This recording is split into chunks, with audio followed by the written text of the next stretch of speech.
ಹ್ಞೂ ಬೆಲ್ಲ ಬೇಕಾ? ಸರಿ ನಡಿ ಕೊಡ್ತೀನಿ.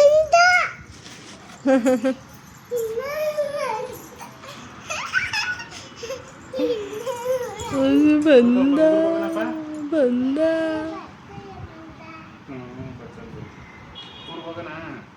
ಹೆಲೋ ಎಲ್ರಿಗೂ, ಎಲ್ಲರೂ ಹೇಗಿದ್ದೀರಾ?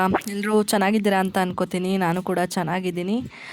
ಇವತ್ತಿನ ವ್ಲಾಗ್ ಬಂದು ಗುರುವಾರದ ವ್ಲಾಗ್ ಆಗಿರುತ್ತೆ.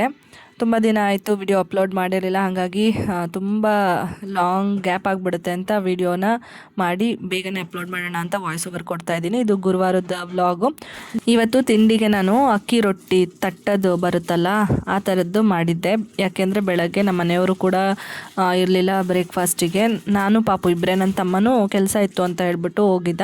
ಮಧ್ಯಾಹ್ನ ಊಟದಷ್ಟೊತ್ತಿಗೆ ಬರ್ತೀನಿ ಅಂದ್ಬಿಟ್ಟು ಅವನೇನು ಬ್ರೇಕ್ಫಾಸ್ಟಿಗೆ ಇರಲಿಲ್ಲ. ಅರ್ಲಿ ಮಾರ್ನಿಂಗೇ ಹೊರಟೋಗಿದ್ದ. ಅದಕ್ಕೇ ಒಬ್ಬಳೇ ಅಲ್ವಾ, ಸಾಂಬಾರಿತ್ತು ನೆನ್ನೆದು, ಬುಧವಾರ ಮಾಡಿದ್ದಿದ್ದು ಮೊಳಕೆ ಕಾಳು ಸಾಂಬಾರು ಮಸಾಲೆ ಸಾರು. ಅದಕ್ಕೆ ಚೆನ್ನಾಗಿರುತ್ತೆ ಕಾಂಬಿನೇಷನ್, ಮತ್ತು ನನಗೂ ಈಸಿ ಆಗುತ್ತೆ ಅಂದ್ಬಿಟ್ಟು ಅದನ್ನು ಮಾಡಿದ್ದೆ. ಅದು ತುಂಬ ಈಸಿ. ಅಕ್ಕಿ ಹಿಟ್ಟು ನಾನು ಅಂಗಡಿಯಿಂದನೇ ತರ್ತೀನಿ ಪ್ಯಾಕೆಟಲ್ಲಿ, ಅದು ಚೆನ್ನಾಗಿರುತ್ತೆ, ಚೆನ್ನಾಗಿ ಬರುತ್ತೆ ರೊಟ್ಟಿ ಎಲ್ಲ ಅಂದ್ಬಿಟ್ಟು. ಅದಕ್ಕೆ ಸ್ವಲ್ಪ ಬೆಚ್ಚಗಿರೋ ನೀರು ಉಪ್ಪು ಹಾಕಿ ಕಲಸಿಟ್ಬಿಟ್ಟು ಆಮೇಲೆ ಸ್ವಲ್ಪ ಹೊತ್ತು ಬಿಟ್ಟು ಈ ಥರ ತಟ್ಟೋದು. ಬಾಳೆ ಎಲೆ ಮೇಲೆ ತಟ್ಟಿದ್ರೆ ಚೆನ್ನಾಗಿ ಬರುತ್ತೆ. ಇಲ್ಲಿ ಬಾಳೆ ಎಲೆ ಇತ್ತು ಪಕ್ಕದ ಮನೆಯಲ್ಲಿ, ತೊಗೊಂಡು ಬಂದಿದ್ದೆ. ಚಿಕ್ಕದು ತಂದುಬಿಟ್ಟಿದ್ದೆ, ದೊಡ್ಡದಿದ್ದರೆ ಒಂದು ರೊಟ್ಟಿನೇ ದೊಡ್ಡದಾಗಿ ತಟ್ಬೋದಿತ್ತು. ಚಿಕ್ಕದು ತಂದುಬಿಟ್ಟಿದ್ನಲ್ಲ, ಅದಕ್ಕೆ ಈ ಹೋಟೆಲ್ಗಳಲ್ಲಿ ಮತ್ತು ಮದುವೆ ಮನೆಯಲ್ಲೆಲ್ಲ ಕೊಡ್ತಾರಲ್ಲ ಚಿಕ್ಕ ಚಿಕ್ಕದಾಗಿ ರೊಟ್ಟಿ, ಆ ಥರ ಚಿಕ್ಕ ಚಿಕ್ಕದಾಗಿ ಕಟ್ ಮಾಡ್ಕೊಂಡು ಬಾಳೆ ಎಲೆನ ಚಿಕ್ಕ ಚಿಕ್ಕ ರೊಟ್ಟಿನ ಹಾಕ್ಕೊಂಡಿದ್ದೆ. ಬೆಳಗ್ಗೆನೂ ಬೇಗ ಬೇಗನೂ ಹಾಕ್ಬೋದು, ಒಂದೇ ಸರಿ 3 ರೊಟ್ಟಿನ ಬೇಯಿಸ್ಕೊತಾ ಇದ್ದೆ. ಅವನಿಗೂ ಒಂದು 3-4 ರೊಟ್ಟಿ ಆಗೋಷ್ಟು ಹಿಟ್ಟು ಇಟ್ಟಿದ್ದೆ. ನೋಡಿ ಇಷ್ಟಿಷ್ಟಾಗಳದ್ದು ತಟ್ತಾಯಿದ್ದೀನಿ. ಇವಾಗ ಅವ್ನು ತುಂಬ ಚೆನ್ನಾಗಿದೆ ಅಂತ. ಆ್ಯಕ್ಚುಲಿ ಇದರಲ್ಲಿ ಏನೂ ಅಷ್ಟು ಕೆಲಸ ಇಲ್ಲ, ಈಸಿ ಬಟ್ ಟೇಸ್ಟಿಯಾಗಿರುತ್ತೆ. ಅದರಲ್ಲಿ ಅಂಗಡಿ ಹಿಟ್ಟು ಹಾಕಿರೋದ್ರಿಂದ ಅದು ಜಾಸ್ತಿ ಚೆನ್ನಾಗಿರುತ್ತೆ ಅಂತ ನನ್ನ ಅನಿಸಿಕೆ. ಮಾಮೂಲಿ ರೇಷನ್ ಅಕ್ಕಿನೇನಾದರೂ ಬಿಡಿಸಿ ಎಲ್ಲ ಮಾಡಿದಾಗ ಇಷ್ಟು ಟೇಸ್ಟ್ ಬರಲ್ಲ ನನ್ನ ಪ್ರಕಾರ. ಇವಾಗ ಟೈಮ್ ನೋಡಿ ಎಷ್ಟಾಗಿದೆ ಅಂತ ಹೇಳ್ಬಿಟ್ಟು ನನ್ನ ತಮ್ಮ ಊಟ ಮಾಡ್ತಾಯಿದ್ರೆ ಅವನಿಗೆ ಹೋಗಿ ಹಿಂಸೆ ಕೊಡ್ತಾಯಿದ್ಲು. ಇವಳು ಊಟ ಮಾಡ್ಬೇಕಾದ್ರೆ ಸ್ವಲ್ಪ ಹಿಂಸೆ ಕೊಡ್ತಾಳೆ, ಅಂದರೆ ಎಲ್ಲ ಕಲಸೋದು, ತಟ್ಟೆಲಿರೋದು ತಿನ್ನಲ್ಲ. ಅಷ್ಟು ತಿಂದೇ ಇದ್ರೂ ಎಲ್ಲ ಅಂಡೋದು ಮಾಡೋದು ಮಾಡ್ತಾಳೆ. ಮತ್ತು ಇವಾಗ ಅಕ್ಕಿ ಹಿಟ್ಟು ಸ್ವಲ್ಪ ಹಸಿದಿರುತ್ತಲ್ಲ ಅದನ್ನು ತೊಗೊಂಬಂದು ಚೇರ್ಗೆಲ್ಲ ಬಳ್ದು ಕೆಳಗೆಲ್ಲ ಬಳ್ದು, ಮತ್ತು ತಿನ್ನೋಕ್ಕೆ ಅಂತ ಇಸ್ಕೊಂಡಿದ್ದು ಬೇಯಿಸಿದ ರೊಟ್ಟಿನೆಲ್ಲ ಮುರಿದಾಕಿ ಎಲ್ಲ ಮನೆಯೆಲ್ಲ ಗಲೀಜು ಮಾಡ್ತಾಯಿದ್ದಾಳೆ. ಏನು ಮಾಡೋಕ್ಕಾಗಲ್ಲ, ಸಿಕ್ಕಾಬಟ್ಟೆ ನಾಟಿ ಅಂದರೆ ನಾಟಿ. ಕೆಲವು ಸರಿ ಹೇಳ್ತಾರೆ ಹೆಣ್ಮಕ್ಳಲ್ವ ಸ್ವಲ್ಪ ಸೈಲೆಂಟ್ ಇರ್ತಾರೆ ಅಂತ ಹೇಳ್ತಾರೆ, ಬಟ್ ಇವಳು ಅದಕ್ಕೆ ಆಪೋಸಿಟ್ಟು. ಜಾಸ್ತಿನೇ ಗಲಾಟೆ ಮಾಡ್ತಾಳೆ, ಜಾಸ್ತಿನೇ ಕೆಲಸ ಕೊಡ್ತಾಳೆ. ಮತ್ತು ಕ್ಲೀನಿಂಗ್ ಮಾಡೋದು ಜಾಸ್ತಿ ಇರುತ್ತೆ, ಎಷ್ಟೇ ಕ್ಲೀನ್ ಮಾಡಿದ್ರೂ ಮುಗಿತಾನೆ ಇರಲ್ಲ ಮನೆಯಲ್ಲಿ ಆ ಥರ. ಅದರಲ್ಲೂ ನಮ್ಮಂಥವ್ರು ಯಾರಾದರೂ ಈ ಜಾಸ್ತಿ ಕ್ಲೀನಿಂಗ್ಗೆ ಇಂಪಾರ್ಟೆನ್ಸ್ ಕೊಡೋರು ಇದ್ಬಿಟ್ರೆ ಮುಗೀತು ಕತೆ, ಮಾಡ್ತಾನೇ ಇರಬೇಕು, ಹಂಗಾಗ್ಬಿಡುತ್ತೆ. ಈ OCD ಪ್ರಾಬ್ಲಮ್ಸ್ ಎಲ್ಲ ಇದ್ದರೆ ತುಂಬ ಕಷ್ಟ. ನನಗೆ ಸ್ಟಾರ್ಟಿಂಗ್ ಹಂಗೆ ಇತ್ತು, ಆಮೇಲೆ ಅಡ್ಜಸ್ಟ್ ಆಗಿಬಿಟ್ಟಿದ್ದೆ ನಾನು. ಗಲೀಜಾದ್ರೂ ನಂಗೆ ಸಾಕಾಗಿರ್ತಿತ್ತಲ್ಲ, ಕ್ಲೀನ್ ಮಾಡೋಕ್ಕೆ ಹೋಗ್ತಿರಲಿಲ್ಲ, ಟೈಮ್ ತೊಗೊಂಡು ಆಮೇಲೆ ಕ್ಲೀನ್ ಮಾಡ್ತಿದ್ದೆ.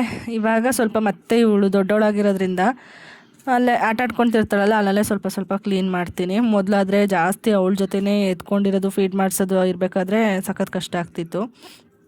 ಜುಟ್ಟು ಹಾಕೋಕ್ಕೆ ಶುರು ಮಾಡಿದ್ದೀನಿ ಇವಾಗ. ಅದನ್ನು ಬಿಸಾಕ್ತಿದ್ದಾಳೆ. ಸಾಕ್ಸ್ ಎಲ್ಲ ನೋಡಿ ಕೈಗೆ ಹಾಕ್ಕೊಳ್ಳೋದು, ಆಟಾಡೋದು, ಎಲ್ಲ ಚೆಲ್ಲೋದು, ಆ ಥರ ಎಲ್ಲ ಮಾಡ್ತಿದ್ದಾಳೆ. ಸಾಕ್ಸ್ ಎಲ್ಲ ಎತ್ತಿಟ್ಬಿಡ್ಬೇಕು, ಇನ್ನೇನು ವಿಂಟರ್ ಸೀಸನ್ ಮುಗೀತಲ್ಲ, ಎತ್ತಿಟ್ಬಿಟ್ರೆ ಸರಿ. ಇಲ್ಲಾಂದರೆ ದಿನ ಒಂದು 4 ಸತಿ ತೆಗಿತಾಳೆ ಈಚೆಗೆ.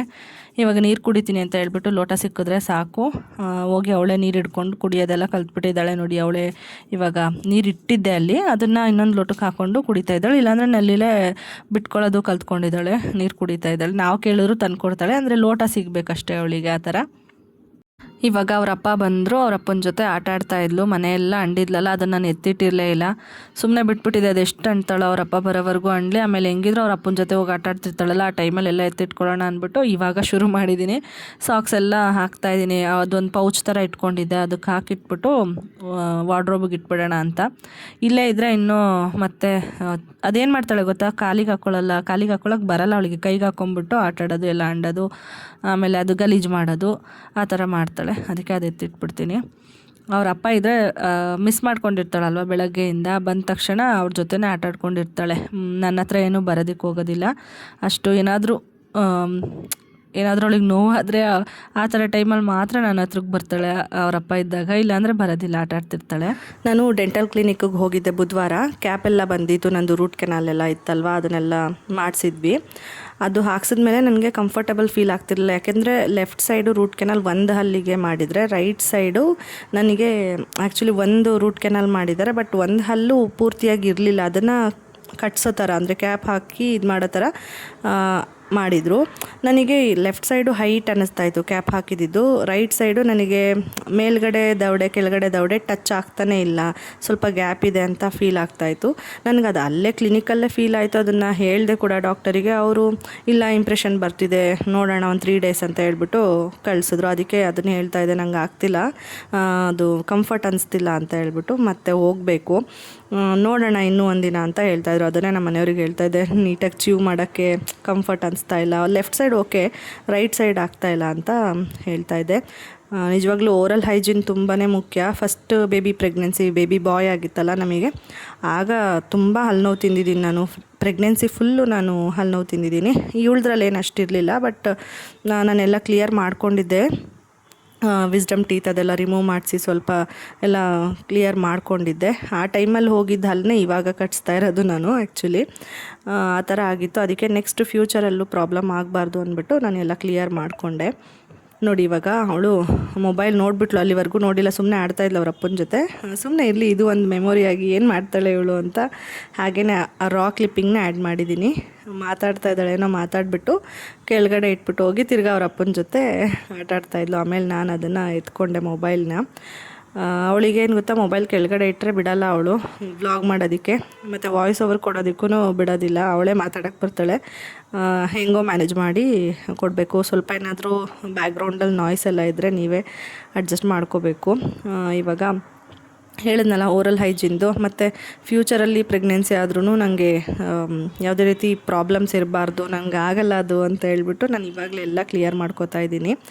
ತುಂಬ ಜನ ಕೇಳ್ತಿದ್ರಿ ಸೆಕೆಂಡ್ ಪ್ರೆಗ್ನೆನ್ಸಿ ಯಾವಾಗ ಮಾಡ್ಕೊತೀರಾ ಹಂಗೆ ಹಿಂಗೆ ಅಂತ ಹೇಳ್ಬಿಟ್ಟು. ಸದ್ಯಕ್ಕಂತೂ ಇಲ್ಲ, ಮೊದಲೇ ಕನ್ಸ್ಟ್ರಕ್ಷನ್ ಕೂಡ ನಡೀತಾ ಇದೆ. ಆಮೇಲೆ ಪಾಪುಗೂ 3 ಇಯರ್ಸ್ ಆಗಬೇಕು, ಯಾಕೆಂದರೆ ನಮ್ಮದು C-ಸೆಕ್ಷನ್ ಆಗಿರೋದ್ರಿಂದ 3 ಇಯರ್ಸ್ ಬೇಕೇ ಬೇಕು. ಮತ್ತು ನಂದು ನಿಮಗೆ ಗೊತ್ತು ಪ್ರೆಗ್ನೆನ್ಸಿನಲ್ಲೆಲ್ಲ ಎಷ್ಟೆಲ್ಲ ರಿಸ್ಕ್ ಇತ್ತು ಅಂತ ಹೇಳ್ಬಿಟ್ಟು, ಅದು ಮತ್ತೆ ರಿಪೀಟ್ ಆಗೋ ಚಾನ್ಸಸ್ಸು ಜಾಸ್ತಿ ಇರುತ್ತೆ ಅಂತ ಡಾಕ್ಟರ್ ಹೇಳಿದ್ದಾರೆ. ಹಾಗಾಗಿ ನಾನು ಅವ್ರು ಏನು ಹೇಳಿದ್ದಾರೆ ಅದ್ರ ಪ್ರಕಾರನೇ 3 ಇಯರ್ಸ್ ಗ್ಯಾಪ್ ತೊಗೊಂಡೆ ಮಾಡ್ಕೋಬೇಕು ನೆಕ್ಸ್ಟ್ ಪ್ರೆಗ್ನೆನ್ಸಿ ಅಂತ ಡಿಸೈಡ್ ಮಾಡ್ಕೊಂಡಿದ್ವಿ. ಅದರಲ್ಲೂ ಕನ್ಸ್ಟ್ರಕ್ಷನ್ ಮುಗೀಲಿ ಅನ್ನೋದು ನನ್ನ ಒಂದು ಅಭಿಪ್ರಾಯ. ಆವಾಗ ನನಗೂ ಸ್ವಲ್ಪ ಕಂಫರ್ಟ್ ಅನಿಸುತ್ತೆ. ಮಗುನೂ ದೊಡ್ಡವಳಾಗಿರ್ತಾಳೆ, ಸ್ಕೂಲಿಗೂ ಹಾಕ್ಬೋದು ಆ ಟೈಮಲ್ಲಿ. 3 ಇಯರ್ಸ್ ಮೇಲೆ ಆಗಿರುತ್ತೆ, ಮನೇನೂ ಕಂಪ್ಲೀಟ್ ಆಗಿರುತ್ತೆ, ಎಲ್ಲ ಫುಲ್ಫಿಲ್ ಆಗುತ್ತೆ ಅಂತ ಅಂದ್ಕೊಂಡಿದ್ದೀವಿ. ಆಮೇಲೆ ಇನ್ನೊಂದು ಇಂಪಾರ್ಟೆಂಟ್ ನಾನು ಹೇಳೋದೇ ಮರ್ತೆ, ನಾನು ವ್ಯಾಕ್ಸಿನೇಷನ್ ಕೂಡ ತೊಗೊಂಡಿದ್ದೀನಿ. ಸರ್ವಿಕಲ್ ಕ್ಯಾನ್ಸರ್ ವ್ಯಾಕ್ಸಿನೇಷನ್ನ ನನಗೆ ನಮ್ಮ ಗೈನಕಾಲಜಿಸ್ಟು ಯಾರು ಡೆಲಿವರಿ ಮಾಡಿದ್ರು, ಮತ್ತು ನಾನು ಮುಂಚೆಯಿಂದ ತೋರಿಸ್ತಾ ಇದ್ನಲ್ಲ ಪ್ರೆಗ್ನೆನ್ಸಿ ವಿಷಯವಾಗಿ, ಅವರು ನನಗೆ ಸಜೆಸ್ಟ್ ಮಾಡಿದರು, ಬ್ರೆಸ್ಟ್ ಫೀಡಿಂಗ್ ಸ್ಟಾಪ್ ಮಾಡಿದ್ಮೇಲೆ ಬನ್ನಿ ತೊಗೋಬೋದು ಅಂತ ಹೇಳಿದರು. ಸೊ ಹಂಗಾಗಿ ಆಲ್ರೆಡಿ ನಾನು 0 ಡೋಸ್, ಫಸ್ಟ್ ಡೋಸ್ ಮತ್ತು ಸೆಕೆಂಡ್ ಡೋಸ್ ಅಂತ ಇರುತ್ತೆ. ನಾನು 0 ಮತ್ತು ಫಸ್ಟನ್ನ ಕಂಪ್ಲೀಟ್ ಮಾಡಿದ್ದೀನಿ. 0 ಬಂದು ಫಸ್ಟ್ ನಾವು ಪೀರಿಯಡ್ಸ್ ಆಗಿರುವಾಗ ಒಂದು ಇರುತ್ತೆ, ಮತ್ತು ನೆಕ್ಸ್ಟು 1 ಮಂತಲ್ಲಿ ಒಂದು ಕೊಡ್ತಾರೆ, ಮತ್ತು 6 ಮಂತ್ಸ್ ಗ್ಯಾಪಲ್ಲಿ ಇನ್ನೊಂದಿರುತ್ತೆ. ನಂದು ಫಸ್ಟ್ ಡೋಸು ಮತ್ತು 0 ಆಗಿದೆ ಅನ್ನಲ್ಲ, ಈಗ ಸೆಕೆಂಡ್ ಡೋಸ್ಗೆ ವೆಯ್ಟ್ ಮಾಡ್ತಾಯಿದ್ದೀವಿ. ಅದು ಬಂದು ಏಪ್ರಿಲಲ್ಲಿದೆ. ಅಲ್ಲಿವರೆಗೂ ಪ್ರೆಗ್ನೆನ್ಸಿ ಅವಾಯ್ಡ್ ಮಾಡಿದ್ರೆ ತುಂಬ ಒಳ್ಳೆಯದು. ಯಾಕೆಂದರೆ ಪ್ರೆಗ್ನೆನ್ಸಿ ಆದರೆ ಪ್ರಾಬ್ಲಮ್ ಆಗುತ್ತೆ, ರಿಸ್ಕ್ ಆಗುತ್ತೆ ಅಂತೆಲ್ಲ ಏನೂ ಇಲ್ವಂತೆ. ಬಟ್ ಏನಂದರೆ ಮತ್ತೆ ರಿಪೀಟ್ ಮಾಡಬೇಕಾಗುತ್ತೆ 0 ಫಸ್ಟ್ ಡೋಸಿಂದ ವ್ಯಾಕ್ಸಿನೇಷನ್ ಅಂತ ಹೇಳಿದ್ದಾರೆ. ಹಾಗಾಗಿ ಸುಮ್ಮನೆ ಯಾಕೆ, ದುಡ್ಡು ಕೂಡ ವೇಸ್ಟು. ಮತ್ತು ಒಂದು ವ್ಯಾಕ್ಸಿನೇಷನ್ಗೆ 4,500 ಆಗುತ್ತೆ. ಅಂದರೆ 2ಕ್ಕೆ ಇವಾಗ ಸದ್ಯಕ್ಕೆ ನಾವು 9,000 ಪೇ ಮಾಡಿದ್ದೀವಿ. ಲಾಸ್ಟ್ ಡೋಸಿಗೂ ಮತ್ತೆ 4,500 ಪೇ ಮಾಡಬೇಕಾಗುತ್ತೆ. ಸೊ ಈ ಥರ ಇದೆ. ತುಂಬಾ ಒಳ್ಳೇದು ಆ್ಯಕ್ಚುಲಿ ವ್ಯಾಕ್ಸಿನೇಷನ್ ಹಾಕ್ಸ್ಕೊಳ್ಳೋದ್ರಿಂದ ಒಳ್ಳೇದಿದೆ. ನೋಡಿ, ನೀವು ಯಾರಾದರೂ ಹಾಕ್ಸ್ಕೋಬೇಕು ಅಂದರೆ ವಿಚಾರಿಸ್ಬಿಟ್ಟು ಅದ್ರ ಬಗ್ಗೆ ವ್ಯಾಕ್ಸಿನೇಷನ್ ಹಾಕ್ಸ್ಕೊಳ್ಳಿ. ನನಗೇನಂತ ಮೇಜರ್ ಸೈಡ್ ಎಫೆಕ್ಟ್ಸ್ ಎಲ್ಲ ಇದೆ ಅಂತ ಏನೂ ಫೀಲ್ ಆಗಿಲ್ಲ. ನಂಗೆ ಜಸ್ಟ್ ಓವ್ಯುಲೇಷನ್ ಕ್ರ್ಯಾಂಪಿಂಗು ಯೂಶ್ವಲಿ ನನಗೆ ಯಾವಾಗಲೂ ಆಗ್ತಿರಲಿಲ್ಲ. ಈಗ ವ್ಯಾಕ್ಸಿನೇಷನ್ ತೊಗೊಂಡ್ಮೇಲೆ ಆ ಥರ ಆಯಿತು. 2 ಟೈಮ್ಸ್ ಏನು ಸೈಕಲ್ ಇತ್ತು ಆವಾಗ ಫೀಲ್ ಆಯಿತು. ಅಷ್ಟು ಬಿಟ್ಟರೆ ಇನ್ನೇನು ಇಲ್ಲ. ಇವಾಗ ನೋಡಿ, ಯಾವಾಗಿಂದ ನೋಡ್ತಾ ಇದ್ದೀರಾ, ಜಡೆ ಹಾಕೋದಕ್ಕೆ ಅಂದರೆ ಜುಟ್ಟು ಹಾಕೋದಕ್ಕೆ ಅವಳಿಗೆ ಎಷ್ಟು ಸರ್ಕಸ್ ಮಾಡಬೇಕು ಅಂತ ಹೇಳ್ಬಿಟ್ಟು ಓಡ್ತಾಳೆ. ಒಂದು ಕ್ರೀಮ್ ಹಾಕಬೇಕು ಅಂದರೆ, ಒಂದು ಬಟ್ಟೆ ಹಾಕಬೇಕು ಅಂದರೆ, ಏನೊಂದಕ್ಕೂ ಊಟ ಮಾಡಿಸ್ಬೇಕು ಅಂದರೆ ಮಕ್ಕಳಿಂದ ಓಡಿ ಓಡಿ ಓಡಿ ಕಾಲೇ ನೋವು ಬಂದ್ಬಿಡುತ್ತೆ. ಬಂದ್ಬಿಡುತ್ತೆ.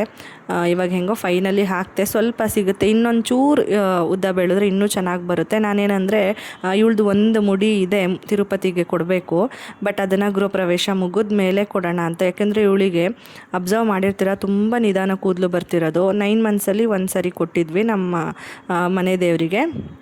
ಆಮೇಲೆ ನಮ್ಮ ಅಪ್ಪ ಅವ್ರ ಮನೆ ದೇವರಿಗೆ 1.5 ಇಯರ್ ಇದ್ದವಾಗ 1 ಇಯರ್ 5 ಮಂತ್ಸ್ ಅಂತ ಅನ್ಕೋತೀನಿ, ಆ ಟೈಮಲ್ಲಿ ಕೊಟ್ಟಿದ್ವಿ. ಅದಾದಮೇಲೆ ಇಲ್ಲಿವರೆಗೂ ಇವಳಿಗೆ ಇಷ್ಟೇ ಕೂದಲು ಬಂದಿರೋದು. ಅದರಲ್ಲೂ ಕರ್ಲಿ ಹೇರ್ಸ್ ಇದೆಯಲ್ಲ, ಅದು ಗೊತ್ತಾಗೋದೇ ಇಲ್ಲ ಉದ್ದ ಬೆಳೆದಿದ್ರು. ಅದಕ್ಕೇ ಹಂಗೆ ಅಂದ್ಕೊಂಡಿದ್ದೀನಿ, ಗೃಹ ಪ್ರವೇಶ ಎಲ್ಲ ಮುಗಿದ್ಮೇಲೆ ತಿರುಪತಿಗೆ ಕೊಡೋಣ. ಅದು ಬಿಟ್ಟರೆ ನೆಕ್ಸ್ಟ್ ಇನ್ನೆಲ್ಲೂ ನಾನು ಹರಕೆ ಆ ಥರ ಎಲ್ಲ ಮಾಡ್ಕೊಂಡಿಲ್ಲ. ಬೇಬಿ ಗರ್ಲ್ ಆಗಿರೋದ್ರಿಂದ ಸಾಕು ಅಷ್ಟೇ ಅಂತ ಅಂದ್ಕೊಂಡಿದ್ದೀವಿ. ಬಾಯ್ ಆದರೆ ಏನು ತೊಂದರೆ ಇಲ್ಲ, ಬೇಗ ಬೇಗ ಬಂದ್ಬಿಡುತ್ತೆ ಅಲ್ವಾ. ಅದಕ್ಕೇ ಇವಾಗ ಅವ್ರ ಅಪ್ಪನೂ ರೆಡಿ ಆದರು, ಎಲ್ಲೋ ಹೊರಗಡೆ ಹೋಗಬೇಕು ಕೆಲಸ ಇದೆ ಅಂತ ಹೇಳ್ಬಿಟ್ಟು ಅವಳು ರೆಡಿ ಆದಳು. ಅವ್ರ ಅಜ್ಜಿ ಮನೆಗೆ ಹೋಗ್ತಾ ಇದ್ದಾಳೆ ಇವಾಗ, ನಮ್ಮ ಅತ್ತೆ ಮನೆಗೆ. ಅಲ್ಲೇ ಇರ್ತಾಳೆ ಸ್ವಲ್ಪ ಹೊತ್ತು. ಇವಾಗೇನಿಲ್ಲ, ಲಾಂಗ್ ಟೈಮ್ ಇರ್ತಾಳೆ. ಎಲ್ಲಾದರೂ ಹೋಗಬೇಕು ಅಂದರೆ ಎಲ್ಲ ಬಿಟ್ಬಿಟ್ಟು ಹೋಗ್ತೀವಿ, ಇರ್ತಾಳೆ.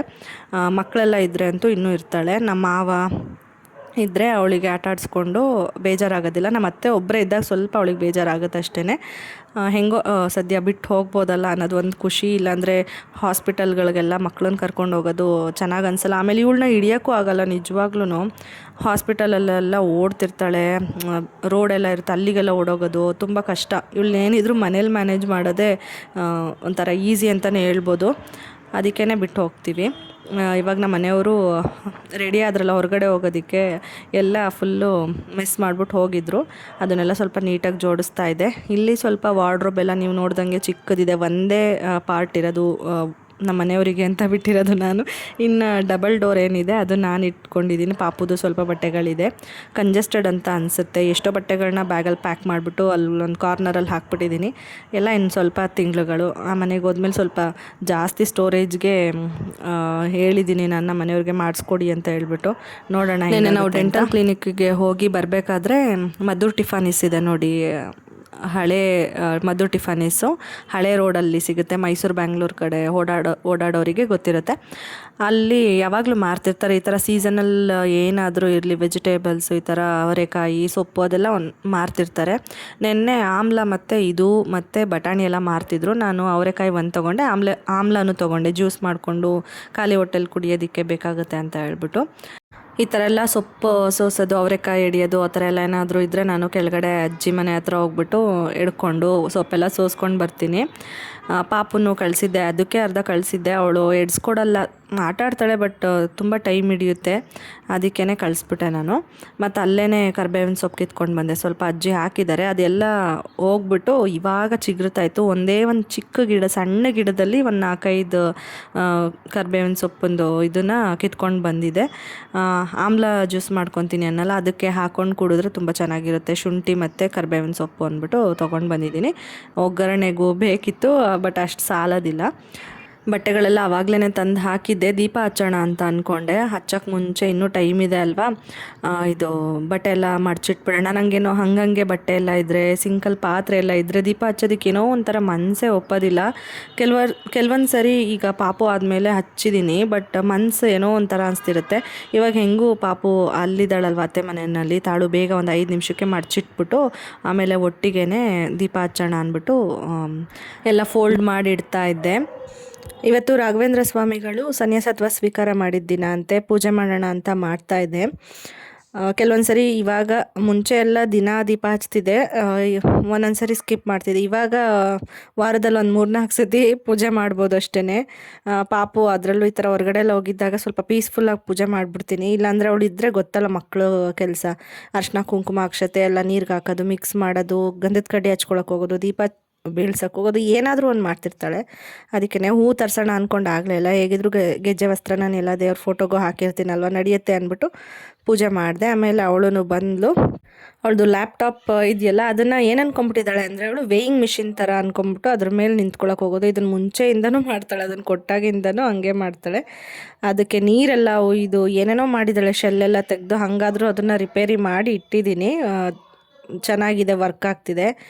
ಈ ಲ್ಯಾಪ್ಟಾಪ್ ಆ್ಯಕ್ಚುಲಿ ತುಂಬಾ ಚೆನ್ನಾಗಿದೆ. ಬಟ್ ಈ ಏಜ್ ಮಕ್ಳಿಗಿಂತ ಸ್ವಲ್ಪ ದೊಡ್ಡವರಾಗಬೇಕು, ಅಂದರೆ ಸ್ಕೂಲಿಗೆಲ್ಲ ಹೋಗಿ ಗೊತ್ತಿರಬೇಕು, ಅಡಿಷನು ಸಬ್ಟ್ರಾಕ್ಷನ್ ಆ ಥರದ್ದೆಲ್ಲ ಗೊತ್ತಿದ್ದರೆ ಚೆನ್ನಾಗಿದೆ ಇದು. ಅದಕ್ಕೇ ಅಲ್ಲಿವರೆಗೂ ಇರಲಿ ಅಂತ ಮೇಂಟೈನ್ ಮಾಡ್ತಾ ಇದ್ದೀನಿ. ನೋಡ್ಬೇಕು ಏನು ಮಾಡ್ತಾಳೆ, ಇಟ್ಕೋತಾಳೋ ಹಾಳು ಮಾಡಿಬಿಡ್ತಾಳೋ ಏನೋ. ಮತ್ತು ಈ ವ್ಲಾಗ್ ಕೂಡ ಇಲ್ಲಿಗೆ ಎಂಡ್ ಮಾಡ್ತಾ ಇದ್ದೀನಿ. ನಿಮಗೆಲ್ಲ ವ್ಲಾಗ್ ಇಷ್ಟ ಆಗಿದೆ ಅನ್ಕೋತೀನಿ. ಇಷ್ಟ ಆಗಿದ್ದರೆ ಲೈಕ್ ಮಾಡಿ, ಕಮೆಂಟ್ ಮಾಡಿ, ಶೇರ್ ಮಾಡಿ. ಮತ್ತೆ ಸಿಗೋಣ ನೆಕ್ಸ್ಟ್ ವ್ಲಾಗಲ್ಲಿ. ಬಾಯ್.